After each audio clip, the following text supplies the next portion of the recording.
Okay. Hello there. I am Daylon, a design educator. Welcome to our weekly webinar sessions. I'm sorry I have to get some of you to disable your videos. And we have people tuning in live on Facebook and we have people here on Zoom. If you're here for the first time, welcome. Love to hear from you, where you're from. Type in chat, like tell us which country you're from. I'm sure Jin Shaun will love to know as well. And we've been doing this series since mid-May. And the reason why we have been doing this series is simply because when COVID happened, lots of design events were canceled, right? So there was no way where someone could actually learn new knowledge from the community. And I decided to do this since I'm an educator at heart and I love sharing information. And then I know a couple of people who would love sharing their practices in and what they're doing in user experience design. So it's great. We have people from India. We have people from Indonesia. Wow, people have started talking about yoga already after reading Jin Shaun's intro. This is awesome. Okay, we will go there. We'll see how it goes. We'll see how it goes. It's an interesting crowd tonight. Thank you for being early and attending. So let me do a short introduction for Jin Shaun, and I think it's definitely worth it because he has a very interesting bio to share. So let's kind of switch over. All right, so the gentleman over here, his name is Jin Shaun. He's the principal researcher at Carousel, principal user researcher at Carousel. He's a geek at heart and never expected to fall into this profession, and we'll speak a little bit about his career journey tonight, as well as his work in Carousel. And he does genuinely enjoy deep conversations with thousands of people. We had a very deep conversation before this call, so I think he does enjoy it. And he has a Master of Design from the Institute of Design in Chicago. And he's a very experienced design planner, researcher, and strategist who has worked in government, consulting, banking, and education, as well as in the US and Singapore. So we'll also talk a little bit about that work experience. And he sees UX design as more than just an output or skill, but it's a fundamental human need for optimism and joy for the future. And it comes with a deep sense of social responsibility and dedication to the craft. Right. And if you watch The Social Dilemma, I think the statement is very true and very compelling. So Jin Shaun also practices and teaches yoga and wonders when he'll start his baby boy on the downward dog. So he's also a father. So Jin Shaun, once again, thanks for joining us tonight and sharing your knowledge. Why don't we start off by your work at Carousel? I'm sure a lot of people are here because maybe they are Carousel users. If you're a Carousel user, please also type in chat and let us know. So Jin Shaun knows like you're here. So Jin Shaun, what do you do at Carousel every day? Okay, thanks for the introduction, Daylon. So yeah, I'm principal user researcher at Carousel, and I think it's a great place for me to be right now because I get a chance to really work with people across the organization. Of course, the Carousel being a tech company, the product management is a big part of what we do. And by product management, if people don't understand what that means, it's basically, building features into the app to make sure that the user experience is amazing and then it drives growth for the company. But besides working with the product folks, I also work with the growth strategy folks, with branding and marketing, with the creatives who output the visuals, of course, with the UX designers as well. And so at the end of the day, right, what I'm here to try to do for the company is to answer the question, how might we do things better, right?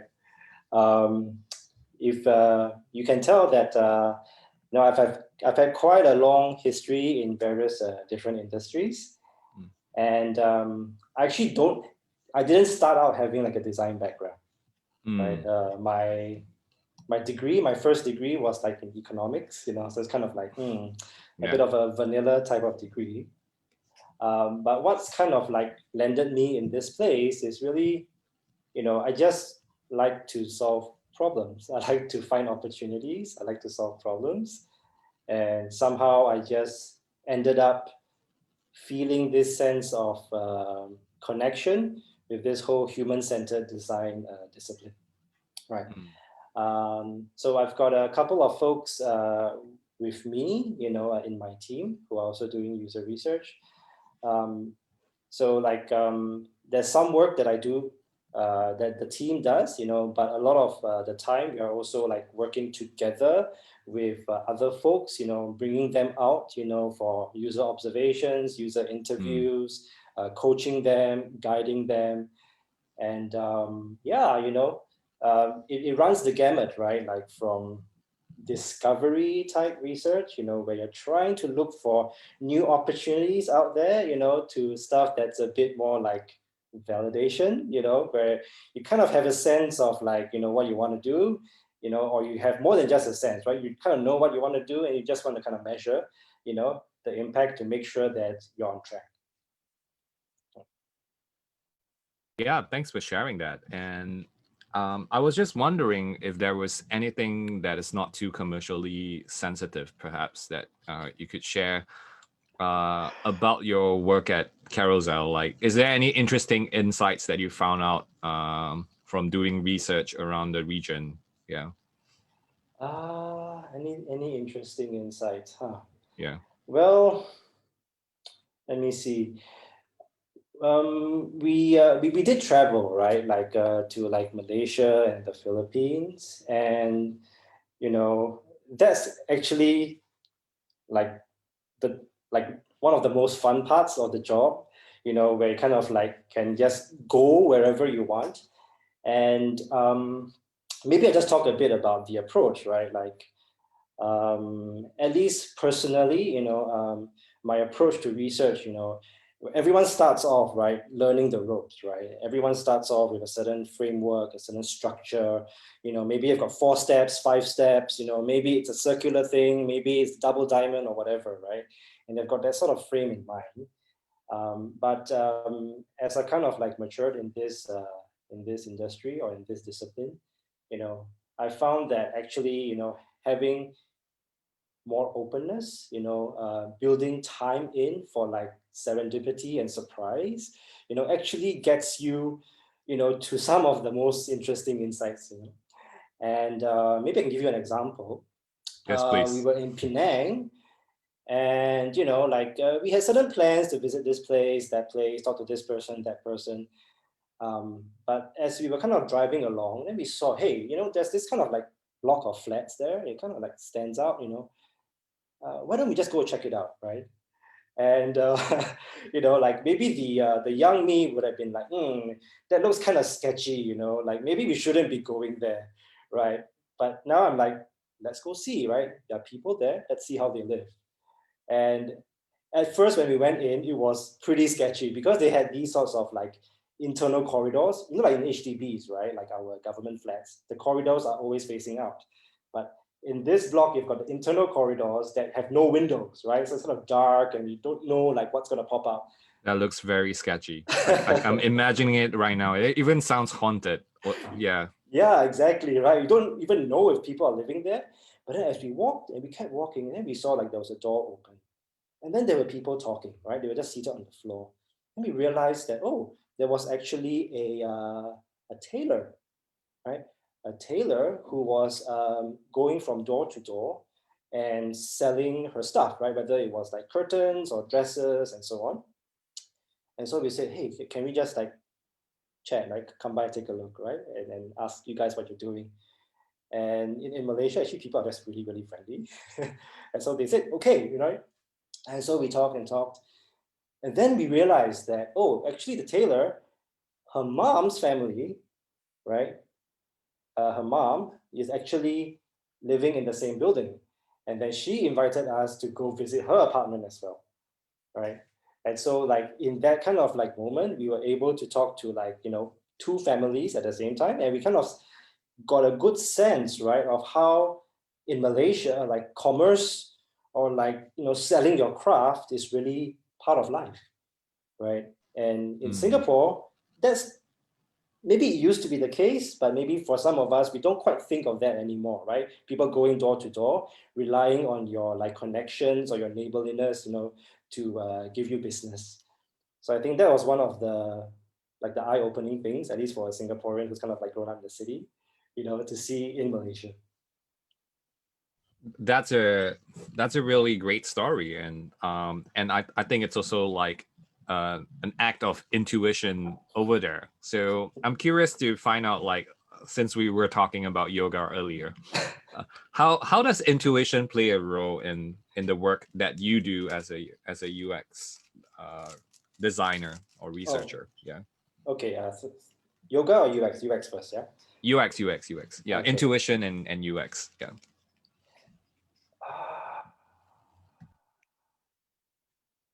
Well, I think intuition is actually a form of intelligence, right?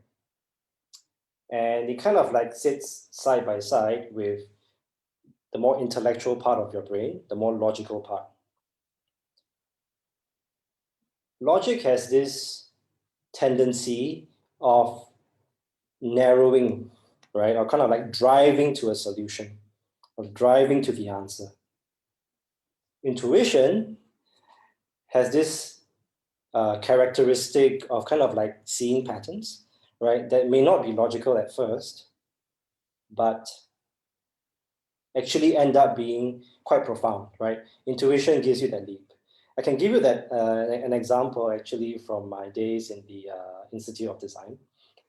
So Yeah, sure. it's a really cool school. It goes back to like 1937, even before like design thinking or UX was a thing. And This was in the US, right? In yes, in Chicago. Yeah. Chicago, yeah, Yeah. that's right. And I kind of like look back on that experience as it's a very formative experience when it kind of like rewired my brain a little bit, because previously I was a lot more heavy on the logic side. Mm. And so there was one of the classes was like a product design class. It was like industrial design, right? So we had to like make models out of foam. And I thought very hard about the solution. I thought very hard about the user problem. And I came up with this thing that in my mind was, yeah, pretty good, right? It wasn't perfect, but it was pretty damn good. And at the end of every sort of project like this, there's kind of like a critique session. Everybody kind of demos their stuff. And then I saw that what I put out there was meh. you know, Other folks, had like, well, beautiful designs that I had never thought of before. You Mm. know, they knocked it out of the park, and mine was kind of like, kind of like timid, Mm. kind of neutral. Mm. Didn't have a strong point of view. So that was kind of like one of the first few moments for me where like that crack, right, in my logical self started to open. And I saw that actually there are other ways of solving the problem. And you just have to kind of like be in touch with the rest of yourself. I know this sounds kind of yoga. It does. Yeah, because yoga is about connecting with your body, Mm. right? Yeah. Yeah, Mm. yeah, but I'm sure my classmates had accessed other parts, right, of the intelligence. Mm. I wouldn't say beyond logic, but other than logic, right? Mm. And you can get to great solutions, wonderful solutions, even practical solutions, right? Mm. If you use every part of yourself. And I always remember that kind of like tipping point, Mm. in everything I do today.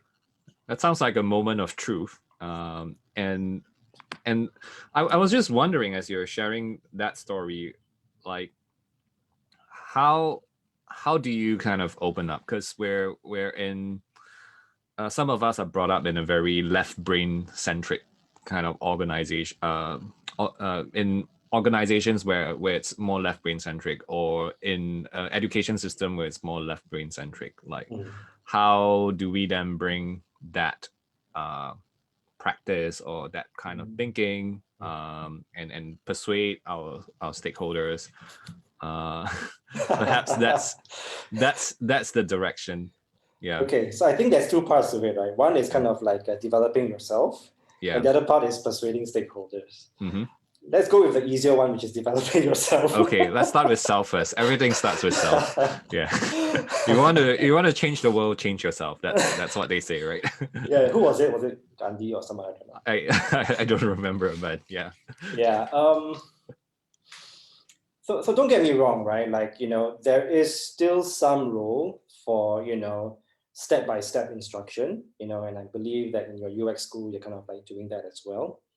You're kind of trying to tell people that, kind of like follow this process, you diverge first, you don't converge too soon. Well, that has some utility, right?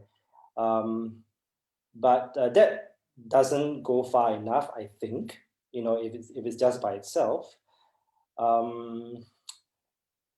So I can think of two other ways, to develop yourself. One is that if you can find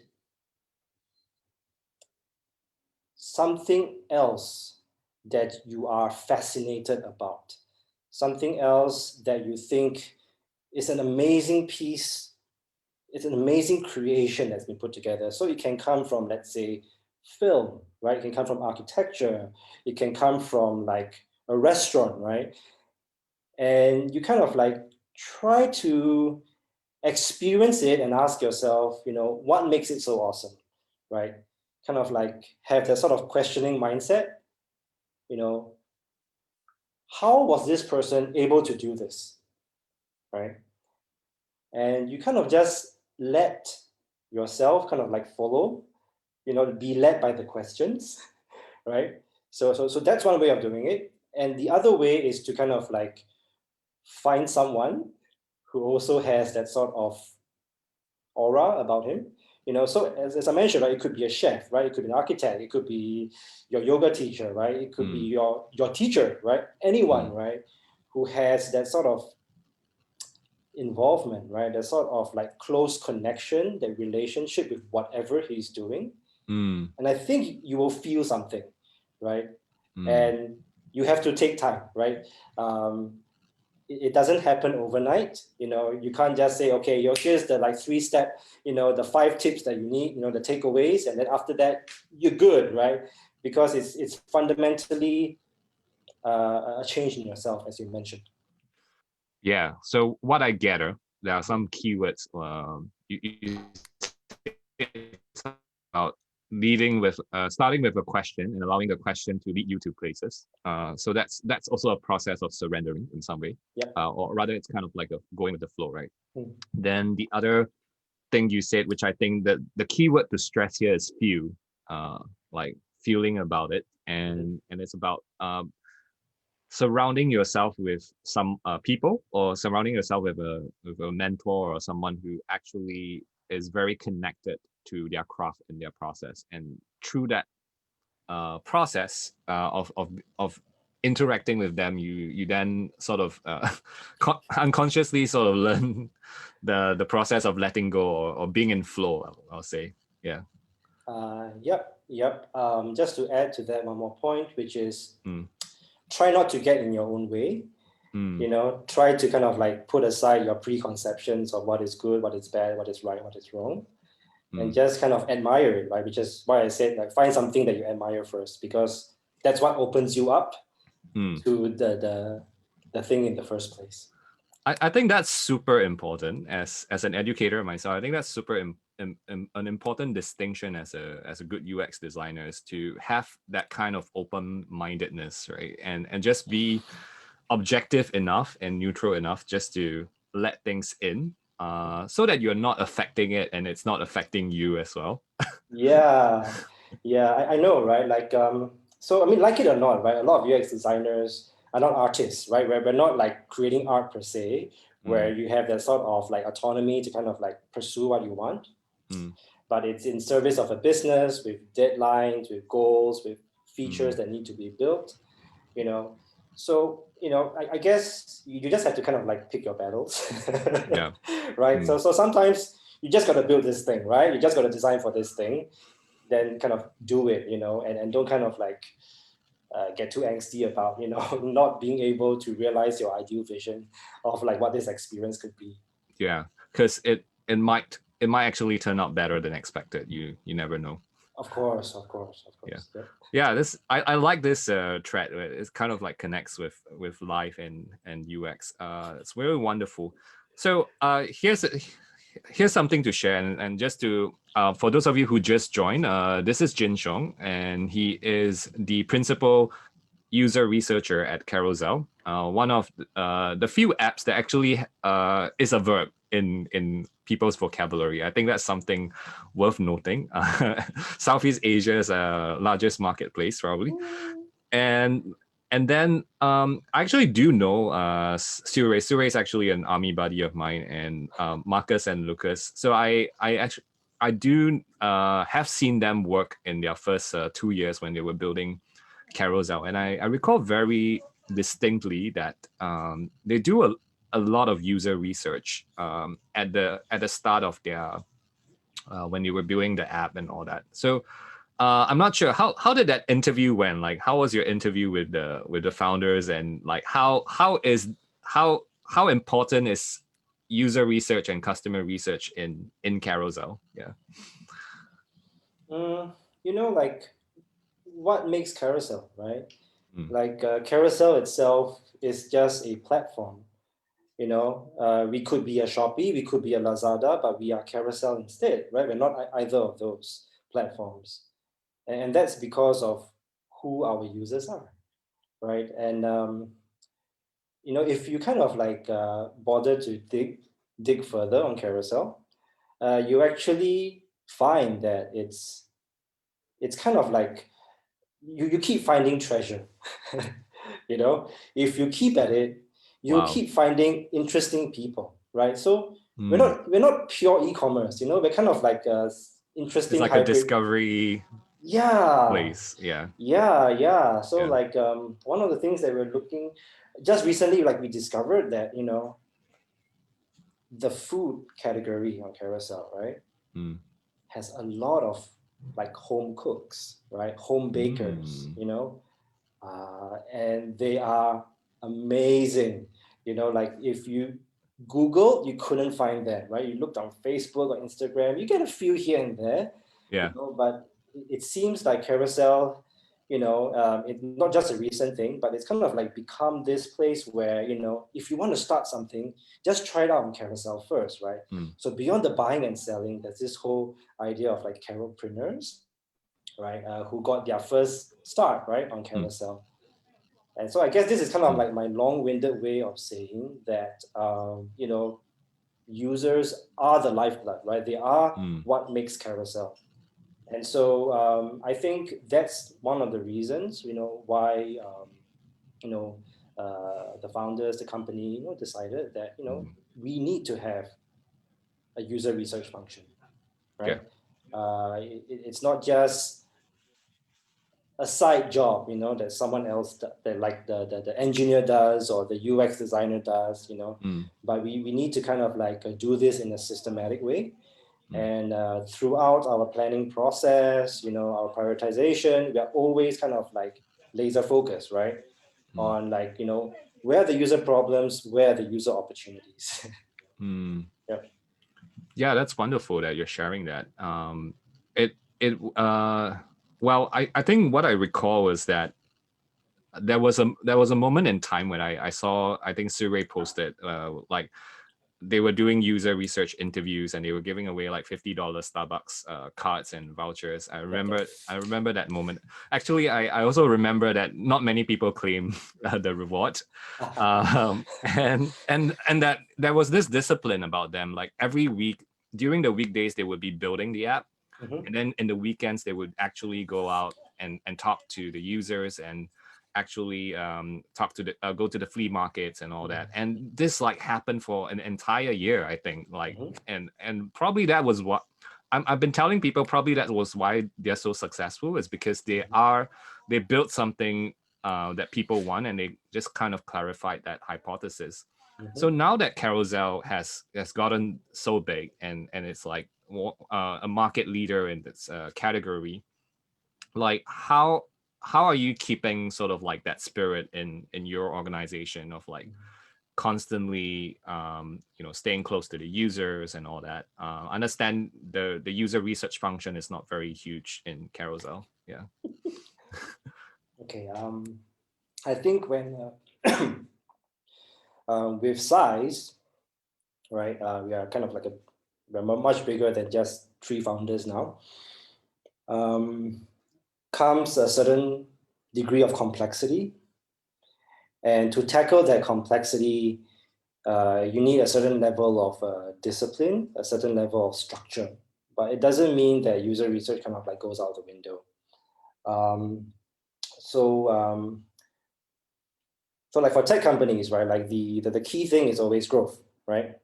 And for those who don't quite understand what growth means, it's pretty simple, right? It's just you get people to come use your app, they stick around, and for those who stick around, they use it really often, right? So that's acquisition, retention, engagement, right? And so what we kind of do is we try to kind of like break down, so it's a bit like an engine, right? Like, um, it's a bit like an engine, like, like imagine, right, you've got a mechanic, they're kind of looking at this retention piece here, the acquisition piece here, and then maybe it's for this particular category or maybe this particular country. Let's try to see how it all fits together, right? And then how can we make the engine grow faster, right? Like, maybe by tweaking this part or that part. At the end of the day, to understand like, what makes this part go faster, or to understand like why is this part like getting in the way, of this engine going faster, right? It's like a brake on growth, for example. The fundamental thing is you need to understand why. You need to understand, what the user problems are, what the user opportunities are, right? So that's kind of like an internal view, right? And that's where like, the quant side and the core side, right, kind of like have to work very closely together. And then there is also like the external view, right? So we're trying to kind of like push ourselves, like, oh, okay, like where else, should Carousel be doubling down on, right? Is it this particular, category? You may have noticed that we've, been quite focused on, like, let's say home services, right, in Singapore. And it's actually one of the places, Carousel, where you can get almost any service. Like you want to clean your aircon, you want to like drill a hole, you want to like unclog your toilet, just search on Carousel, right? Right. So it's kind of like looking out there, right, to see like, which are the opportunity spaces we can go into and maybe even dominate. Again, over there, it's kind of like a mixture, we go and talk to people, but at the same time, there's got to be a bit of like a numbers or impact sizing around all of these opportunities. So working qual and quant together is like pretty important. It really sounds like you're the perfect person for the job because of your economics background. And yeah, so I'm curious, right? So you were an economist. So how did you manage this transition from being an economist to a designer? And I understand you specifically went to school in the US, but before that you were actually working in with the Ministry of Manpower here in Singapore. So how do you make that transition happen? Because there are a few people here who are also interested to switch to the UX design field. Yeah. Well, I can only talk about my personal experience. And it's not one that I would necessarily recommend to everyone, but maybe you can take something out of it, right? Sure. Because when I transitioned, it was just like a leap of faith. It really was, right? Intuition. Wow. Intuition. But I saw something, right, that just resonated with me so much. I'm not sure if you're familiar or maybe your audience is familiar. There's this kind of really, really old video. of I think it was folks from IDEO, right? They were kind of like redesigning the supermarket cart. Oh yeah, I show that video every time we do our 2-day training. Yeah. Yes, the ABC television news. Exactly, the Us, yes. Nightline Yeah, show or yeah, something, exactly. right? Yes, I Yeah, have. yeah, yeah. So I think before that, like I didn't know that there was this method, right? This problem-solving approach, this process, called design thinking or whatever you want to call it, right? Mm. And when I saw it, after having spent like a few years in the government, it was kind of like oh wow, like this is what I've been looking for all this while, but I've never been able to express that, right?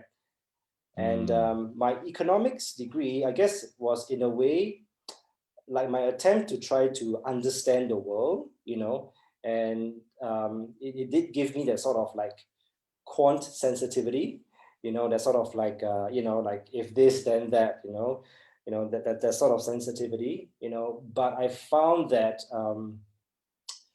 this whole human-centered design approach was just kind of like the perfect complement, right? So that there's no transition. It's just like you just have to add this other part, right? It's like you have to add this other chip into your brain. Okay, and you You know chose what to I mean? go to school to learn that. Yeah, I just chose to do that, right? Was there a reason why you picked Chicago or that particular institute? Okay. One is that because I didn't have a design background, they actually had a foundation program to kind of like convert you, right, from a non-designer into someone who, Was a yeah, designer? Yeah. a bit more of a designer, right? And the other thing is just it's history, right? I think the great thing, if people are like thinking, right, oh, should I just stay in Singapore or do I want to kind of like experience something overseas? I think the biggest benefit is that overseas you've got a community, you have got a tradition, right? You have got like, because of that length of time, you have got like great people, right, who have become like examples, right, of what good design is, right? They've kind of become the embodiment of design, so to speak. And if you can go there and kind of experience that, even if that person has passed away, at least, like the lineage, right, is still there. So I guess I was just looking for something that I could be kind of like part of, and could kind of like feel. Wow. So wow, that's actually a very good point. Like I specifically do know I have some friends who are perhaps illustrators and they actually make time to say go to Florence to actually improve their craft because that's also where art and the Renaissance period sort of like started and and they just want to like immerse themselves in like the work and the greats. So I guess that was a little bit of that. Yeah, exactly. It's like, if you want to learn like Japanese, learning in Singapore versus like going to Japan, it's like different, right? Even if the syllabus is the same. You know what I'm saying? Yeah, I think that's a really good point. Like surrounding yourself with the right community is great. This is like a small first step. So talking about community, talking about culture a little bit, we have a question from Agni Indra from the audience, and they say, if the technology is possible, but the backbone of the technology is not ready, what do I do? For example, um, to get rid of the queue in a third world hospital during COVID, it can be solved with maybe an app. The technology is capable to solve the problem, but the human being who is running the system is not ready and is rejecting that change. So what do we do as designers? Like how do we persuade or how do we uh, design for for people who maybe will reject our ideas? Yeah. So you can choose to agree or disagree with me on this. But what I found is that if you are interested in impact, if you want to make something happen, you can't just stick with, let's say, the research part of it. The research is kind of like formally defined. You talk to people, you produce some insights, you have a report, you workshop it, whatever. Okay, that's it. I found that no matter which industry I've been in, that is less effective than if you go further, right? And so calling myself a researcher is almost like not quite accurate, because what we try to do over here in Carousel is that we try to follow with the conceptualization, with the experimentation, and even up to the implementation as well. Which is why I said that it's a great place for me to be, because we can be so close to the people who are ultimately implementing it.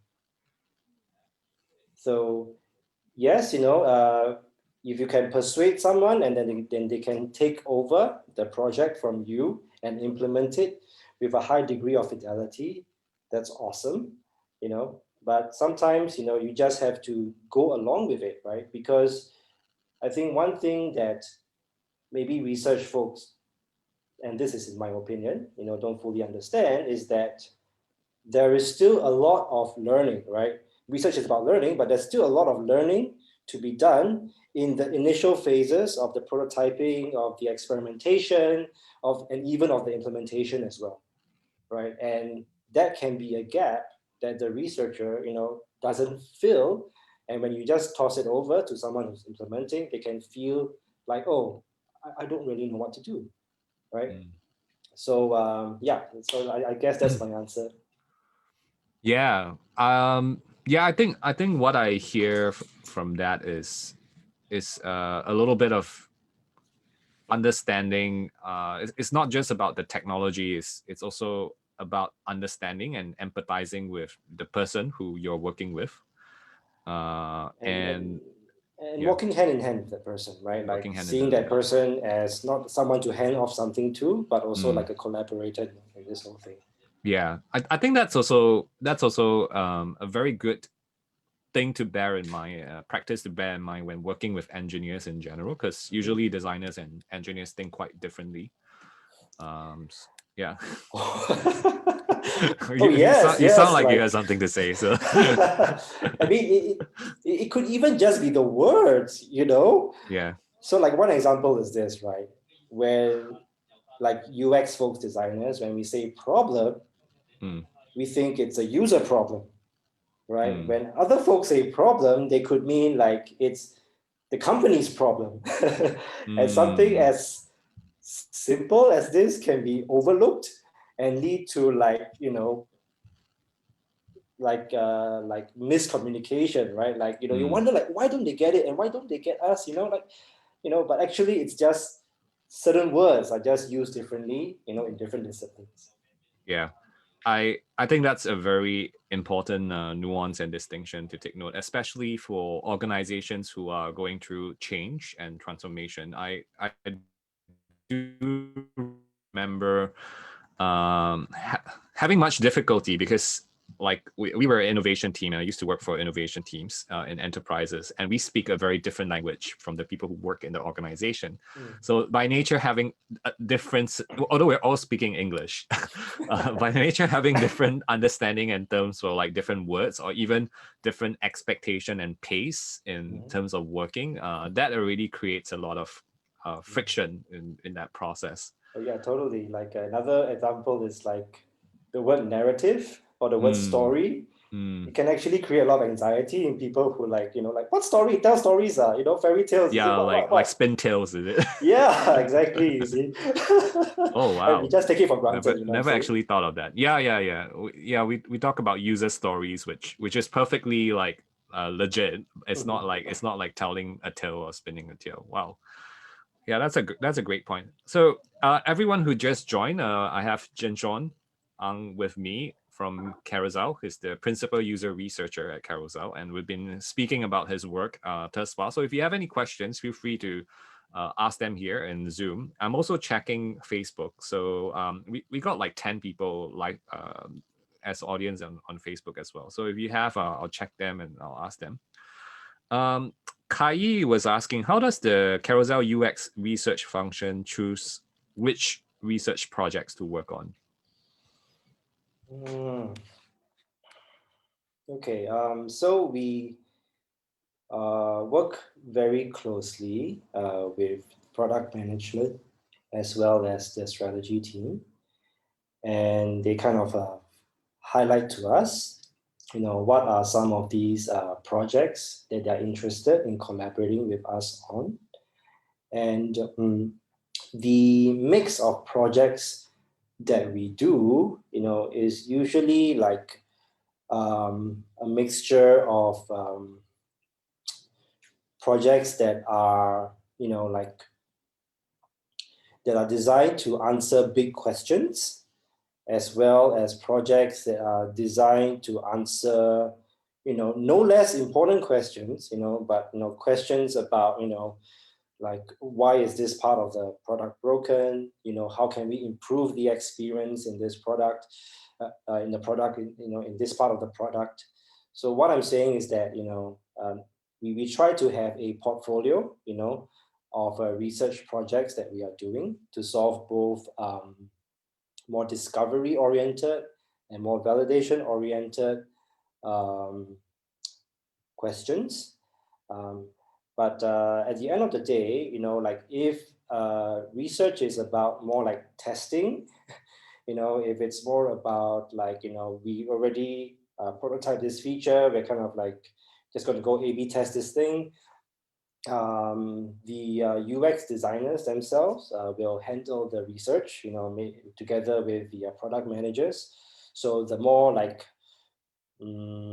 ambiguous, the bigger questions, tend to be handed off to the research team. I think that's a fair point, and I was just wondering. I don't know if you actually want to share over here about the fact that you're looking out for some great hires. Do you want to share a little bit? I the question I wanted to ask is what do you look out for in a good researcher, right? So yeah. um, so one is because you've heard how like we don't just like narrowly stick to research, right? There is prototyping, experimentation, and even a bit of the implementation as well. So if you are not afraid, right, of kind of like getting your hands dirty, right? If you're not afraid of like working, rolling up your sleeves, like as I mentioned, like we go all over like Philippines, Malaysia, of course Singapore as well, so there's an operations element to it, right? There's a bit of gung ho-ness, if that is a word, Feels like running your own to startup, it, being in the trenches. being in the trenches, yes, Yeah, yeah. like yeah, like that's one quality that I'm looking for. Mm, uh, um, Also looking for folks who are kind of like not afraid. Like I guess a lot of UX researchers are like more qualitative, like a lot of the training has come mm, from that side, but if you're not afraid, right, of quant, if conceptually you kind of like understand, you don't have to like know exactly what the sample size is to get statistical significance for this particular experiment. No, right? We've got like mm. the data analyst to do that, but you need to Yep. be like really comfortable at least with the conceptual level Not of being afraid of numbers. numbers. Yeah. Mm, Yeah, because like it's got to come together, right? Like everything is data, right? So it's not yeah. just numbers, it's not just qual, it's kind of Yeah. Exactly. mashed together. Yep. So yeah, I think these two things are really the things that I'm looking out for. Yeah. Anything else is kind of like maybe a bonus, and I don't want to like scare people away with like excessively high expectations. Sure. Yeah. Yeah, So and like you get to like apprentice with me, right, in a way, right? So okay. that's the other perk. Oh yeah. So should I just share on your behalf? Like, I mean, Jin Shaun is looking for a user researcher to work with him. This position is currently unadvertised. So if you like to, feel free to reach out to him on LinkedIn. And I'm sure if your profile's interesting, he'll get in touch with you. and from what he shared earlier, two qualities, right? Being able, the willingness to be hands-on, and also the comfort of being comfortable with numbers in general. So that's not sound very. I don't think that's very high expectation. I think that's quite reasonable. Someone was asking, BB is asking, like, is this only for candidates in Singapore, or a remote candidate would also have a chance? It's a position in Singapore. Yeah, it's a position in Singapore, it seems. So yeah, I mean, thanks for sharing. Like, what about internships? Do Carousel do internships? Yes, also looking for internships next year as well. Okay, great. So sounds like if you're interested to intern, you can also reach out to Jin Shaun. Probably you're gonna get a lot of request messages after this call. Yeah, I was. Thanks, Daylon. You're welcome. I mean, this will help with your sourcing work as well. I was just wondering, what are your thoughts about design, like the design industry here in Singapore, specifically like the UX design industry?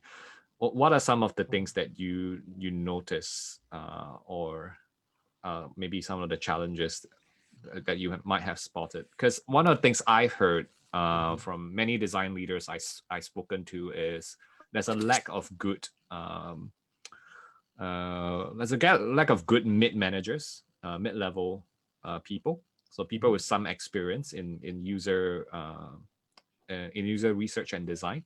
What are your thoughts on that?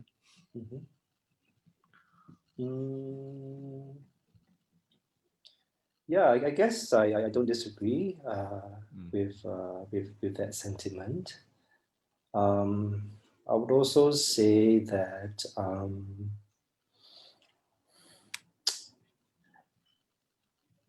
well, I guess this is just an observation, right? And I'm not sure whether it's a relevant one. Sure. There are a bunch of folks like in tech, and maybe in places where they've got like lots of resources, and also some sort of like digital transformation sort of mission. Right, so the UX folks there are like tend to be more focused on the digital interaction part of the design. Then you have got the maybe some agencies or consulting firms. You've got like the government, and those folks are maybe more, and also some sort of like digital. And also like so maybe those folks are a bit more into the for lack of a better word, the service design aspect of things. And I think that design actually is both. I think design is in a way solution agnostic, right? It doesn't really matter if you are doing an app or a service or a policy or a product or whatever, right? You got to have that sort of fluency, right, to be able to suggest that, well, for this particular problem, I think we should do it in this way, right? We should build this and not that. So there is this phrase, right? Like if all you have is a hammer, then everything looks like a nail. Yeah.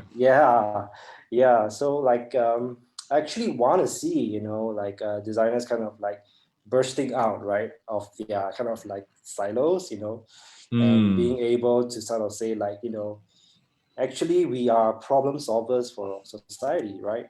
Come join us. Yeah, I think that's what that's what Design Singapore is trying to sell.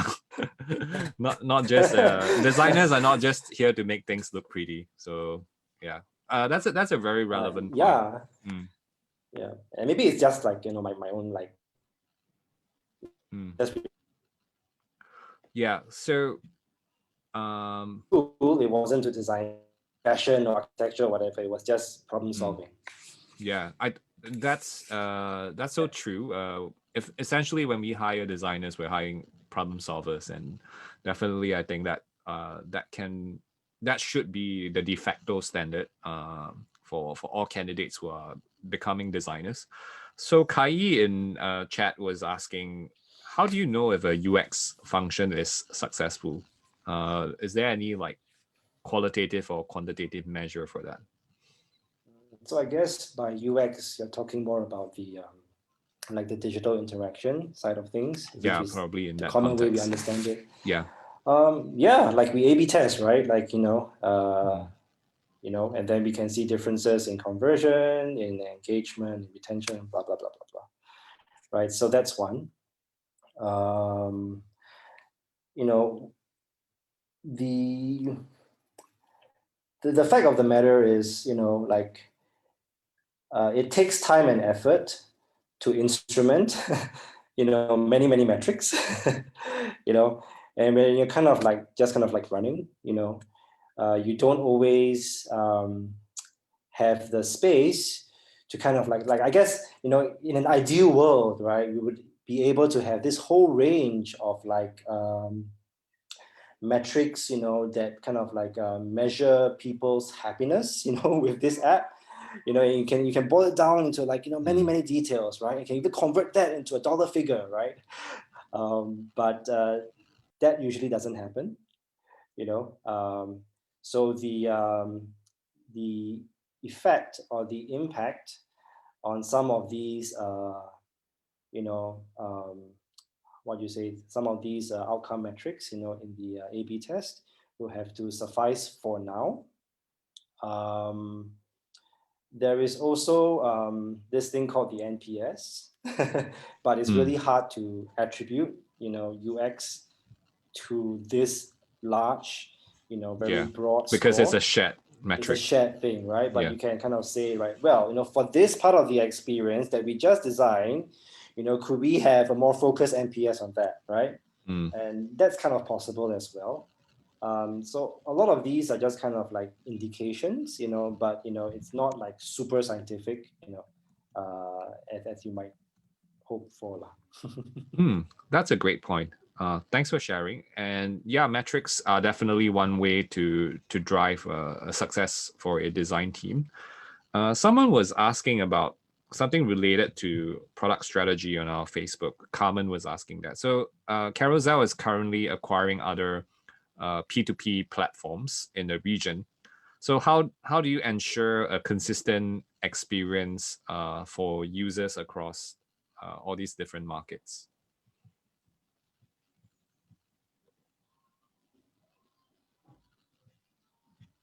Well, I think there are some pieces of the puzzle that are pretty generalizable across markets, right?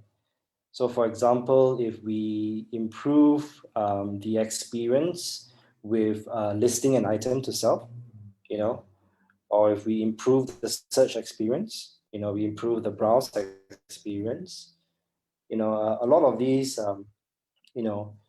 have they're actually pretty generalizable, right? Like if you improve it in Singapore, like using like user research in Singapore, chances are, it's also going to improve it in Philippines as well, right? Because it's a very, very human problem. Like if you reduce the number of steps, right, in the listing flow, for example, then yeah, happy.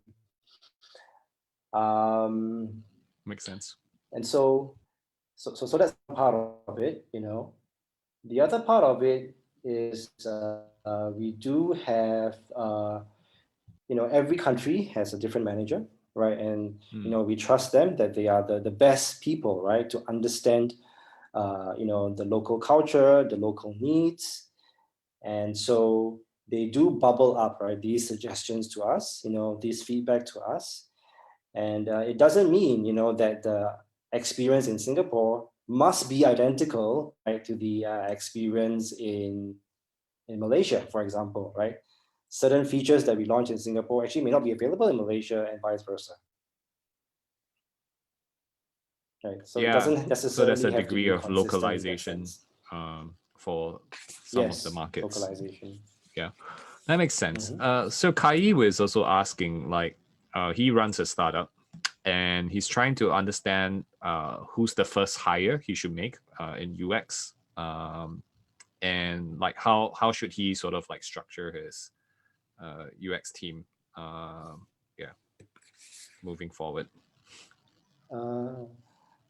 The first hire, that's an interesting question.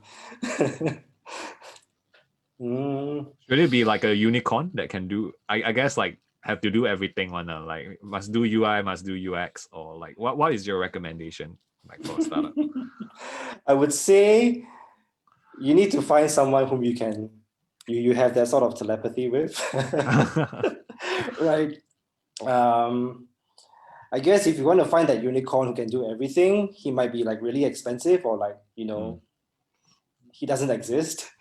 I think much better to just have someone with whom you share values and has some skill, like you see, right? Like maybe this is a bit of an overstatement, right? But I think, being in the trenches, if you're like, you are the founder and you've got your first few hires with you, being in the trenches is like the best way to learn, right? So just find the right attitude, values fit.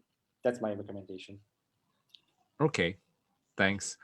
Yeah, I think it was just he mentioned he was still trying to ask about the measure of success in UX. He said that they use NPS too, but they face the same problem that Net Promoter Score is not actionable.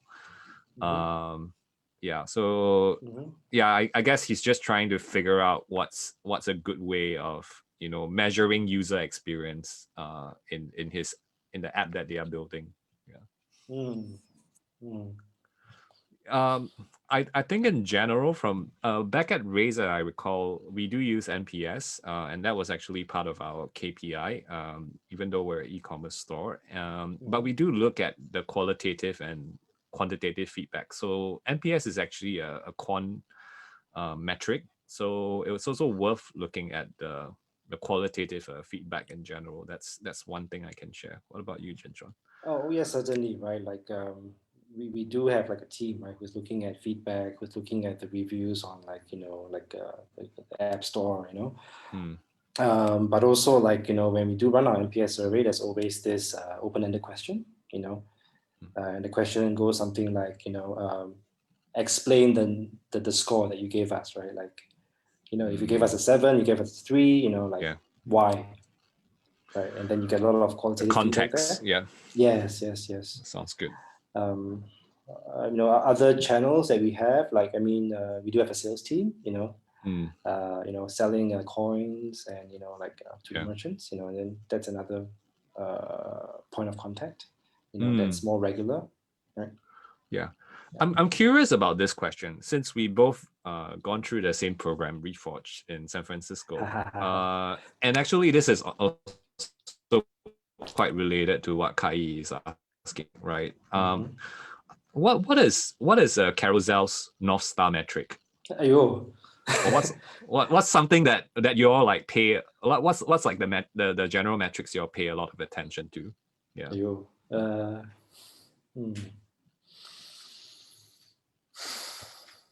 I'm not sure if I can like just speak too openly about this. Okay, all right then. But I think. I mean, like, yeah.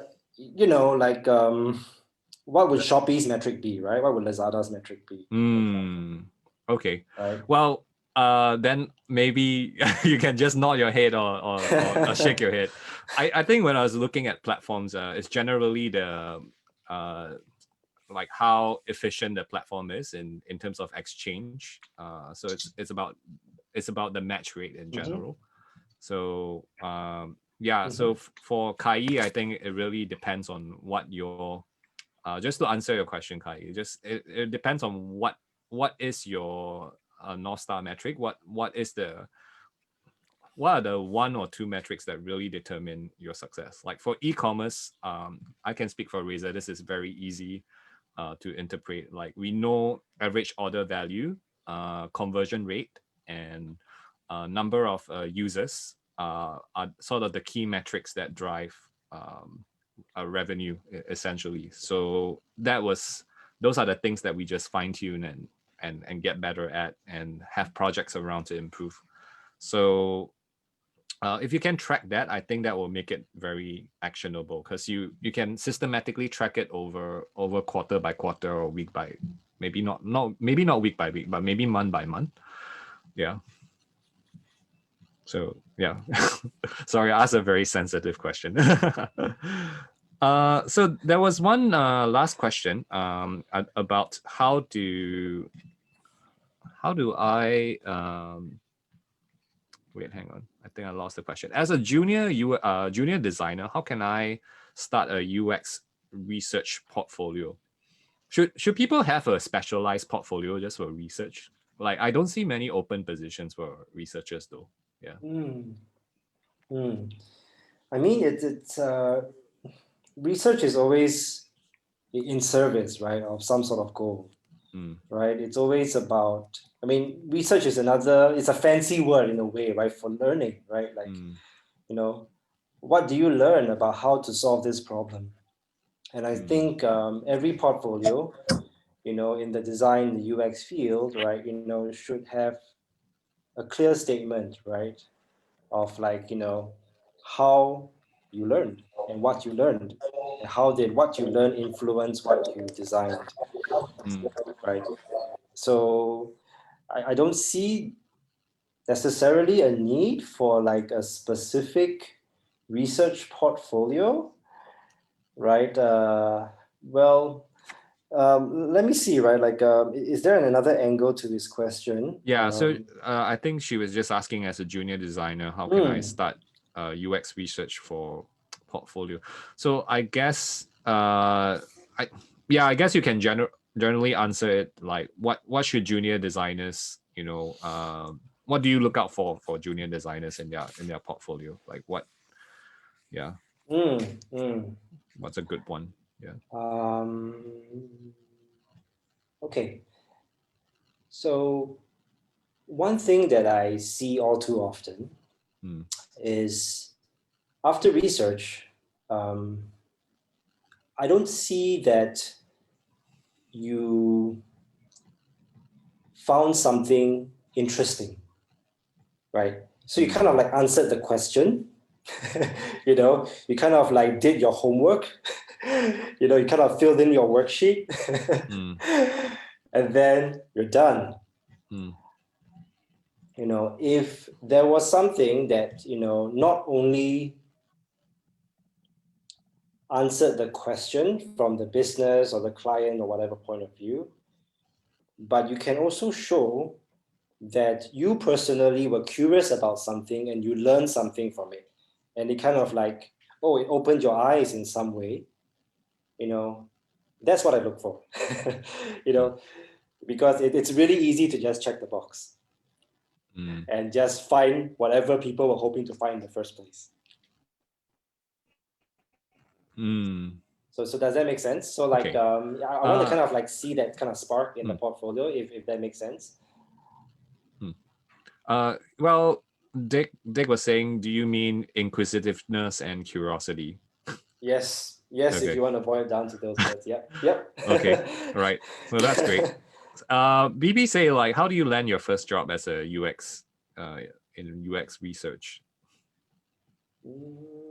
How do you land your first job? Yeah, you apply lah. You're not applying. I guess it's more like, how do I become a UX researcher? That's probably her angle. Yeah, if she is interested in research. Yeah.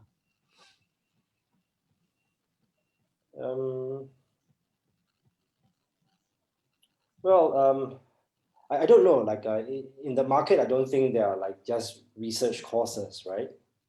No, I haven't seen any. Usually they train you full spectrum, and unless you come from, say, a more traditional background where you're doing anthropology or something, one of the social sciences. Yeah.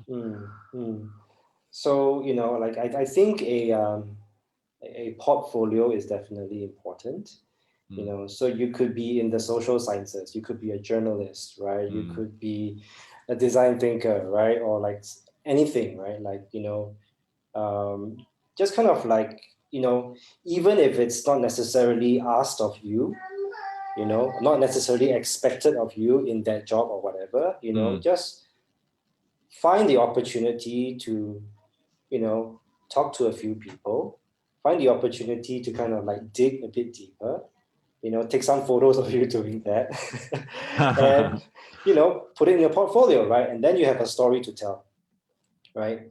And using that story, you know, you can kind of try to highlight, right? You know, like what research means to you, you know, why are you curious about people? You know, why are you like passionate, right, about getting to the root of the problem? Yeah. Yeah, I think curiosity is so important. That's why it's also in my company name. Yeah, It's a core of it, right? it's the core of it. Thanks for the plug. So I was just wondering, is there anything else you would like to share, like to the general audience? Was there anything else that we didn't cover tonight? Hello, Jin Shaun? Like, That's a bit hello. of. Hmm. Yeah, you kind of froze for a bit. Oh, You're it's still me? frozen. Okay, sorry. So the question is like, was there anything else you wanted to share with the audience tonight? Mm, mm,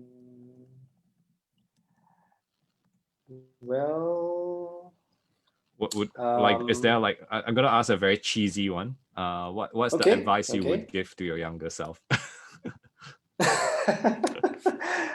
Okay, so I expect that the people in the audience, you know, are kind of like, in a way, very self-selected, right? Like you're here because, you know, you're fascinated by UX, by design, and the heart of it, it is a desire to kind of like do things better, you know, which is why I mentioned that actually design is optimistic, right? The heart of it says, you know, we can do it in a way that's not necessarily just a copy, right, of whatever has happened. You know, it's not just a repeat of tradition. It's not just an imitation of what someone else has done before, right? And I would urge everyone here to kind of like hold fast to that, right? You know, that if you have that optimism, you know, with you throughout this process, right, of designing something, you know, you can always find a better way that will even kind of like open your own eyes, right? You will even like surprise yourself, you know, that you're able to come up with this thing. Yeah, so that's my little bit of advice. You know, It so sounds don't very. lose the confidence, right? Yeah, I think that's wonderful advice. It does sound a little bit Star Trek. Like go nowhere else. Star Trek. With go nowhere else anyone has ventured, and I mean it's kind of like the new frontier kind of like concept, right? Like we're not here to kind of repeat whatever that has been done before, but we're here to like help people see things in new ways and solve problems. Yeah, it sounds like that, or at least Yeah. that's what I'm getting. Yeah, wonderful. So this has been a really great chat with you, Jin Shaun. Thank you so much for your time. If you like, you can stay around for a couple more minutes for like a private session with the people on Zoom. But just to share, next week we'll also have a fireside chat. We're inviting Norman Tay from Grab, who's the regional product design manager for customer service, and he'll be coming and be having a chat as well. It's going to be quite deep and philosophical. If you enjoy that kind of conversation, you're welcome to join us again We're having a lot of deep and philosophical conversations these days. Maybe because we're in the thick of COVID. So, thank you so much for joining us tonight, Jin Shaun, and everyone else here in the audience. If you'd like to stay, for those in the Zoom chat, we'll just do like maybe an extra 5 minutes or something, and then we'll end it off. So I'll see you next week. Take care and bye bye.